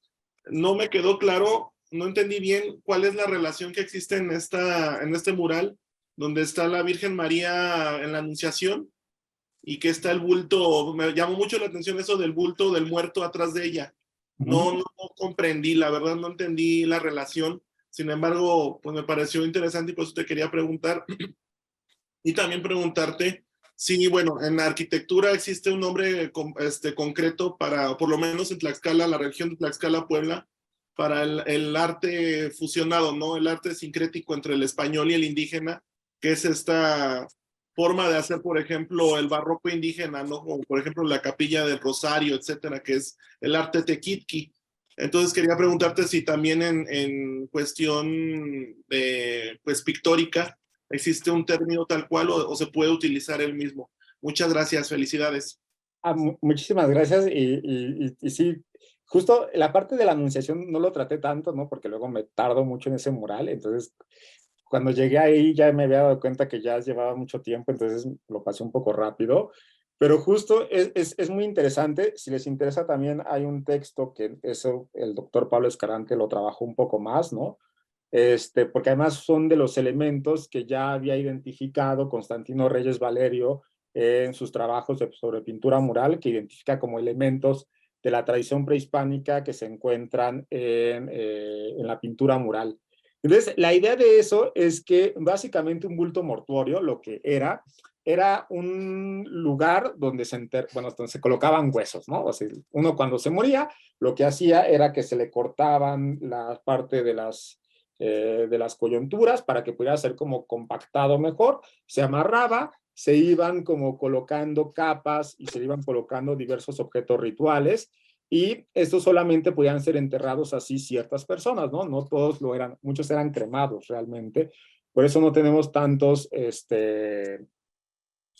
entierros de la época del posclásico. Pero entonces estos bultos mortuorios, conforme iba pasando el tiempo, se empezaban a convertir en dioses. Entonces se empezaba a pensar que en un bulto mortuorio lo que existía era la esencia divina de un dios. En ese sentido, se pensaba que el dios, o las energías del mundo, ¿no? No podían ser como una energía divina, no podía interferir en nuestro mundo si no era contenida en algo material, y nosotros no podíamos interferir en algo divino si no era con algo que tuviera su misma esencia. Entonces, lo que ocurría es que los dioses necesitaban como una suerte de contenedor, por decirlo de alguna forma sencilla. Las esculturas eran contenedores, la cerámica podían ser contenedores, es decir, muchos de los objetos materiales podían contener esencias, y algo interesante también es que podían mezclarse esencias. Es decir, al ser contenidas, podíamos tener Mictlantecutli y Venus en una misma esencia, y por eso se tiene esta como mezcla de deidades en la época prehispánica, que hay un artículo de los muchos excelentes artículos que escribió Alfredo López Osti, ¿no? Que se llama justo Fisión y Fusión de los Dioses, que trata de esta mezcla de energías, que por eso luego es muy complicado identificar esencias, ¿no? Vemos un Quetzalcóatl, pero tiene esencia de Venus, ¿no? Entonces, siempre es como esto porque comparten esencias que se pueden mezclar en un contenedor. Y entonces, justo lo que ocurría era que en la parte del bulto mortuorio era donde existía como de una manera más pura la esencia de la deidad. Algo muy interesante es que Sagún nos comenta que cuando se dio la conquista, empezaron a sacar los indígenas bultos, ¿no? Entonces los españoles pensaban que eran el oro, ¿no? Entonces llegaban, le daban un tajazo, lo abrían y sacaban huesos y jades, ¿no? Porque realmente estaban sacando los bultos mortuorios y estaban sacando a los dioses y los estaban escondiendo, que es interesante porque gran parte de los bultos mortuorios que encontramos en Tlaxcala, Puebla, se encuentran en cuevas. Fueron como, o probablemente del posclásico, llevados ahí, aunque falta más estudio al respecto. Y entonces justo cuando se da esta relación, ¿no? Al ser el bulto mortuorio la esencia de un dios, cuando se trata de clarificar la idea de que la Virgen en ese momento está embarazada de una esencia divina y que se quiera hacer claro que ahí ya tiene una esencia divina dentro, entonces lo que se decide hacer es colocarle un bulto mortuorio atrás, es decir, colocarle la esencia divina en la parte de atrás como si ella lo estuviera cargando. Esto lo convierte en un término que en náhuatl es Teomama, que es la cargadora, ¿no? Pero también Teomama es cargadora de dioses y está vinculado justo también con la idea de un embarazo y algo adentro ahí. Entonces es interesante, ese vínculo se hace y con eso se crea, digamos, o se clarifica que ella aporta una esencia divina, que ella está cargando algo divino. Y otro elemento que no lo traté tanto es la parte de que hay distintos bultos mortuorios y cada como cubierta que exista está vinculado a una deidad. Y tiene un bulto mortuorio de piel de jaguar, que el piel de jaguar está relacionado a Quetzalcóatl. Y entonces este vínculo, ¿no? Jesús Quetzalcóatl, que yo creo que falta más por estudiar, pero que se puede ver en imágenes del Códice Florentino incluso, podemos ver cómo ciertas imágenes que se ocupan para representar a Quetzalcóatl están inspiradas en grabados de la Pasión. El que recuerdo es cuando Quetzalcóatl está arrastrándose porque ha sido emborrachado, es la misma imagen de una de las caídas de Jesús que está arrastrándose con la cruz, ¿no? Entonces también ahí tiene que ver los vínculos que se hacen con el maíz también, es decir, como reconstrucciones que se están creando en el siglo XVI sobre todo, y que es interesante que justo se haya escogido piel de jaguar para tenerlo. Que bueno, el jaguar es otro elemento fascinante que continúa. Pienso yo que está muy vinculado a lo indígena, a lo identitario, y que a finales del siglo XVI se separa del águila, que comienza a ser un símbolo más criollo, más español, ¿no? Se da una como separación, pero es algo que creo y que únicamente falta más trabajo para que pueda como afirmarlo y presentarles como datos al respecto, ¿no? Pero es interesante esta división que se empieza a hacer. Y respecto al término, el término sobre todo tequitqui, que fue creado por Moreno Villa, está muy vinculado sobre todo, como bien lo comentas, a arquitectura, ¿no?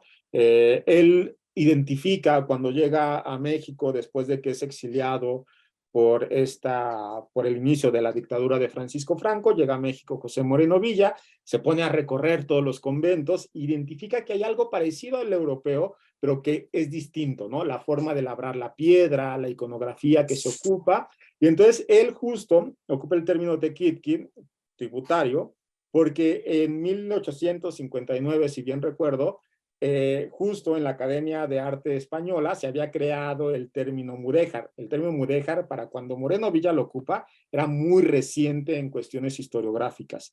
Y entonces él retoma esta idea, ¿no?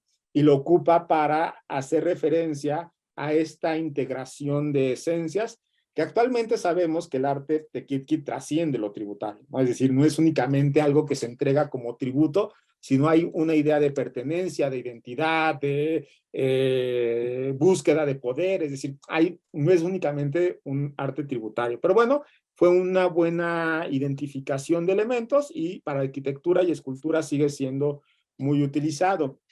Para la parte de pintura mural y para imágenes como un fenómeno artístico más amplio, hay dos términos que se han ocupado mucho. Uno de ellos es el término indocristiano, ¿no? Creado por Constantino Reyes Valerio, que abarca una mayor producción de obras y sobre todo, pues bueno, desde antes de que ocurriera esta definición por parte de Constantino Reyes Valerio, Manuel Toussaint había hecho la misma idea de cristiano indígena, ¿no? Y que actualmente pues es retomado como uno de los términos que se crean en este fenómeno, que fuera indocristiano, cristiano indígena. Lo importante es que trata de reflejar la idea de que hay dos tradiciones, ¿no? Lo indígena y lo cristiano, que están en diálogo, ¿no? Que no se están fusionando, sino que se están sobreponiendo. Que esto lo podemos ver muy bien en el caso de la imagen que mencionábamos de Cuautinchan, donde uno puede ver claramente lo que es occidental, ¿no? La Anunciación,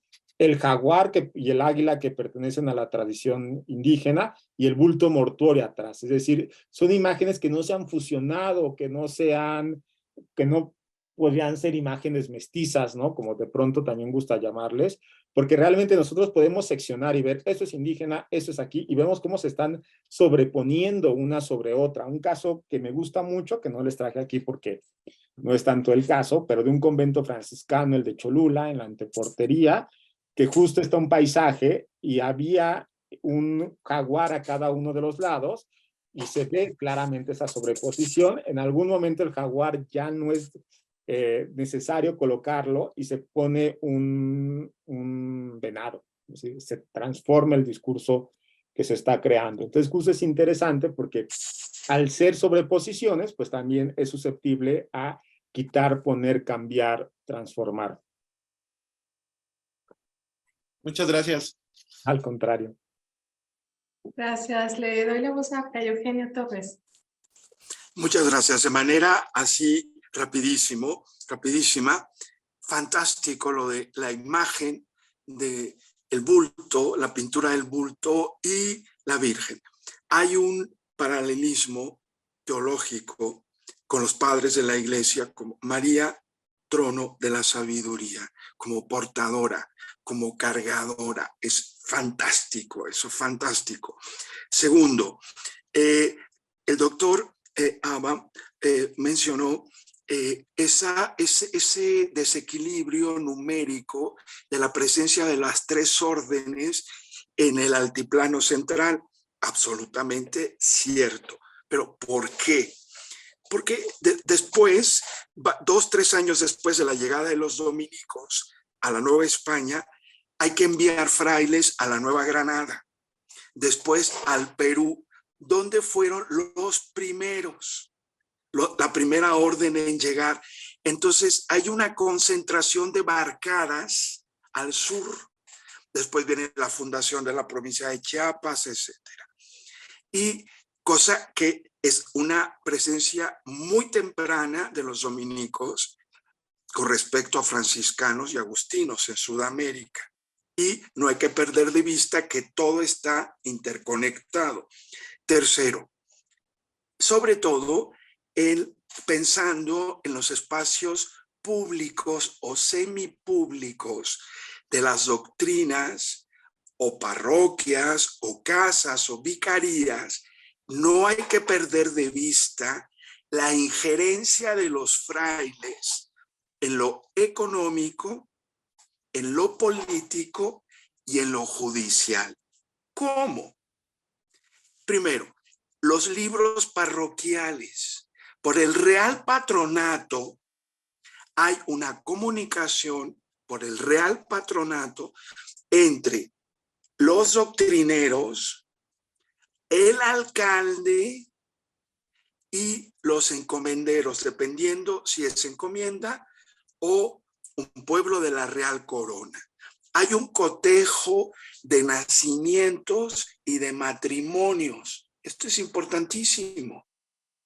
Los tributos en especie y en dinero. Segundo, los frailes como portadores de varas de justicia. En el caso, de la República de Indios. Tercero, el vínculo con hospitales, la salud. Cuarto, las cajas de comunidad. Entonces, no es extraño que haya pinturas murales extraordinarias en estos lugares con un peso político, económico, judicial y de salud. Sí. Esto. No, y justo, muy bien dicho, justo, tamaño de fundación, ¿no? No implica tanto que no tengan poder, ¿no? Porque justo también ahí la importancia de la orden en el centro de México es fundamental, pero también es hacia dónde o hacia qué les interesa en ese momento enfocarse, ¿no? Entonces justo es distinta la idea que tienen los franciscanos, los agustinos y los dominicos de cuál es su labor, y los dominicos pues sí empiezan a tener una gran cercanía con distintos grupos sociales que les permite también mantenerse, y yo lo veo como que incluso tienen esta cercanía que cuando se da la secularización palafoxiana no son tan, pues no tienen tantos problemas como franciscanos, ¿no? Que van a ser pues horriblemente quitados, ¿no? Y los dominicos, pues tienen algunas, ¿no? Pero no pierden tanto ese poder porque justo tienen otros vínculos que están generando en la cuestión, digamos, con grupos sociales que les permite mantener una presencia, ¿no? Y que también va a hacer que el discurso vaya dirigido hacia personas. Y como bien lo comenta, ¿no? Eso va a cambiar en Oaxaca, en Chiapas, ¿no? Y esperemos próximamente verlo en Colombia, cómo se crean esos discursos visuales también en relación a qué y cómo se está generando estas redes. Que cuando tengamos ese panorama, ¿no? Podemos también un poco entender mejor qué era, como cuáles son los papeles que tiene la orden de los dominicos y también las otras órdenes también, ¿no? Porque como bien lo comenta, está todo ligado y justo únicamente también, bueno, sí. Felicidades. Al contrario, muchas gracias. Gracias. No sé si algún otro integrante del seminario quiera participar. Si no es así, me resta felicitar nuevamente al doctor Abán. Muchas gracias. Además, también les comparto la buena noticia que el doctor Abán muy generosamente ha aceptado integrarse ya a este seminario permanente. Muchas gracias. Sí. Gracias. Y bueno, pues les invitamos a la próxima sesión que se desarrollará el día viernes 9 de junio y contará con la participación de la doctora Isabel Méndez Fausto y del maestro Edgar Daniel Yáñez Jiménez. Muchísimas gracias a todos y gracias, doctora Van, por esta magnífica conferencia. No, al contrario, muchísimas gracias. Gusto verlos a todos. Saludos. Hasta luego.